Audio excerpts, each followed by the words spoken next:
Ice mould வாங்கினதுமே நாங்கள் சின்ன பிள்ளையா இருக்கையில் சாப்பிட்ட பாலைஸ் தான் ஃபஸ்ட்டு ரெடி பண்ணலாம் அப்படின்ட்டு அதை ட்ரை பண்ணி பார்க்கலாம் அப்படின்னு ஃபஸ்ட்டு ஐஸ் மோல்டெல்லாம் நல்லா சோப் போட்டு வாஷ் பண்ணிவிட்டு ஒரு 1/2 லிட்டர் பால் அதை வந்துட்டு காய்ச்சின பிறகு 1 ஸ்பூன் அளவுக்கு கார்ன்ஃப்ளவர் மாவு அதில் தண்ணியில் கரைச்சிட்டு பால் கூட மிக்ஸ் பண்ணிவிட்டு வாசனைக்காக ஒரு 2 ஏலக்காய் அதையும் தட்டி ஆட் பண்ணிவிட்டேன். சக்கரை பார்த்திங்கன்னா ஒரு 3/4 டம்ளர் அளவுக்கு சக்கரை போட்டு பால் கொஞ்சம் சுண்டின பிறகு நல்லா ஆற வச்சு வடிகட்டி அந்த ஐஸ் மோல்டில் ஊற்றி ஃப்ரீசரில் வச்சிட வேண்டியதான்.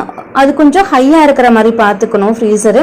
ஏன்னா நான் நெக்ஸ்ட் டே தான் பார்த்தோம் அது லோவில் இருக்குது, ஐஸ் சரியாக ஆகவே இல்லை. இந்த பசங்களாம் எங்களுக்கு ஐஸ் வேணும்னு ஒரே இடம்.